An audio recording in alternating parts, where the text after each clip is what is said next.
जोहार। आज के झारखंड शिक्षा समाचार में आपका स्वागत है। आज की पहली खबर के साथ झारखंड एकेडमिक काउंसिल यानी जेक रांची के द्वारा इंटरमीडिएट आर्ट्स मॉडल प्रश्न पत्र के दूसरे सेट को जारी कर दिया गया है।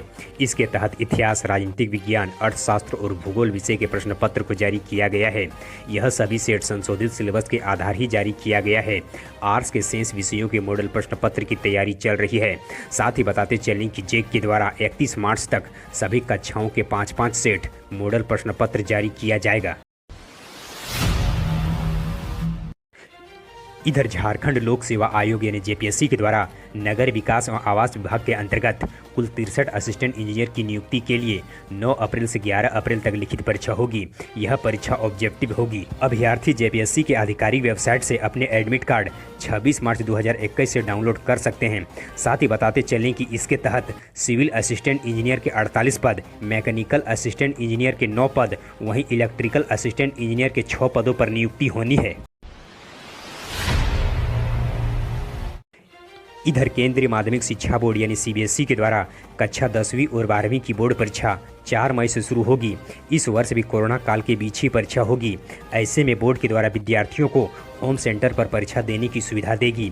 होम सेंटर का विकल्प उन विद्यार्थियों को ही मिलेगा जो अपने स्कूल से दूर शहरों में रह रहा हो। इसके लिए विद्यार्थियों को 25 मार्च तक अपने स्कूल प्राचार्य को आवेदन करनी होगी। आवेदन में विद्यार्थियों को अपना नाम, क्लास रोल नंबर, वर्तमान शहर की जानकारी देनी होगी। इसके साथ ही प्राचार्य को 31 मार्च तक स्कूल तक आए इन आवेदनों की स्क्रूटनी कर सीबीएसई बोर्ड को भेजनी होगी। इधर राज्य के मुख्यमंत्री श्री हेमंत सोरेन ने कहा कि राज्य के विभिन्न सरकारी विभागों में करीब 35% सरकारी पद रिक्त हैं। ऐसे में हम कैसे आगे बढ़ सकते हैं। पूर्व की सरकार के द्वारा अस्थायी नियुक्ति कर जुगाड़ू पर चल रही थी। जुगाड़ू की व्यवस्था अस्थायी होती है। वर्तमान सरकार दीर्घकालीन योजना पर काम कर रही है। आने वाला साल रोजगार का साल होगा। मुख्यमंत्री श्री सोरेन ने मंगलवार को बजट सत्र के समापन के भाषण के दौरान उक्त बातें कही।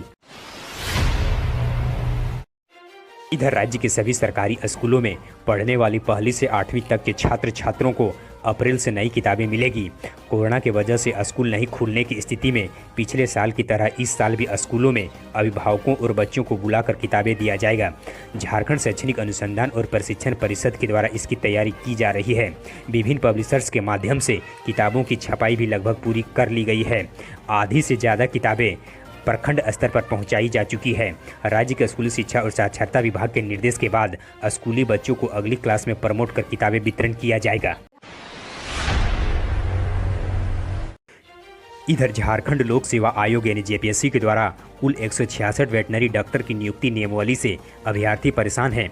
उक्त पद के लिए झारखंड पशु चिकित्सा परिषद के साथ साथ भारतीय पशु चिकित्सा परिषद से निबंधित अभ्यर्थियों को भी 16 अप्रैल तक आवेदन करने का मौका दिया है। इससे झारखंडी अभ्यर्थी परेशान हैं। झारखंडी अभ्यर्थियों को इस बात की डर सता रही है कि पिछली बार की तरह इस बार भी बाहरी अभ्यर्थियों का सीटों पर कब्जा न हो जाए और झारखंडी अभ्यर्थी इससे चूक जाए। इस नियमावली को लेकर झारखंड पशु चिकित्सक बेरोजगार संघ के द्वारा पशुपालन विभाग के सचिव और निदेशक को ज्ञापन भेजकर नियमावली में संशोधन करने का आग्रह किया है। इधर राष्ट्रीय परीक्षा एजेंसी यानी एनटीए के द्वारा बुधवार को इंजीनियरिंग प्रवेश परीक्षा यानी जेईई मेंस के मार्च सत्र के परीक्षा परिणाम को घोषित कर दिया गया है।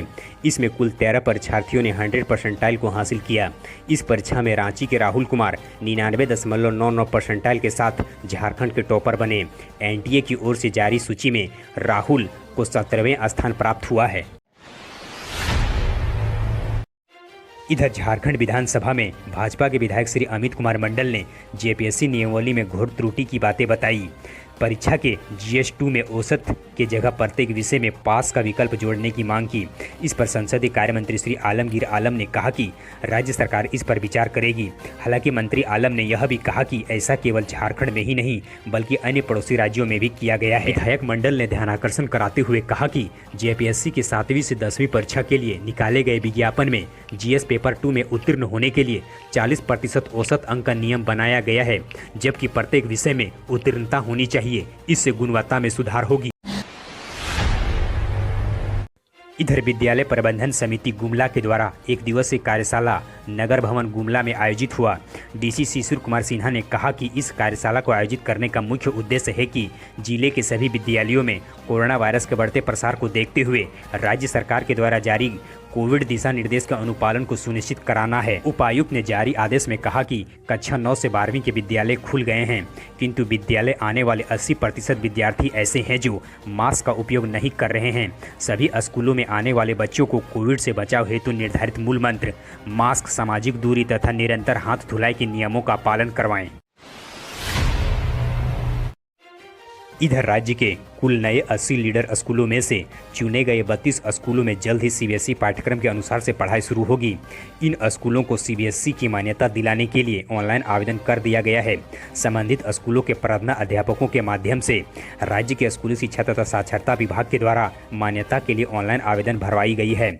आगामी 3 माह में सीबीएसई की ओर से संबंधित स्कूलों का निरीक्षण करने के बाद मापदंड का पालन पाए जाने पर मान्यता दिलाई जाएगी। जो स्कूल इसमें खरा नहीं उतरेंगे उन्हें मान्यता नहीं दिया जाएगा। सीबीएसई की मान्यता के लिए राज्य के सभी जिला स्कूलों को भी शामिल किया गया है। आप अपने निर्देश या सलाह देने के लिए नीचे कमेंट बॉक्स में हमें कमेंट करें। हमारे हौसला अफजाई के लिए इस वीडियो को लाइक करें और अपने मित्रों के साथ अधिक से अधिक शेयर करें। हम फिर मिलते हैं कल के अपडेट्स के साथ, तब तक के लिए धन्यवाद।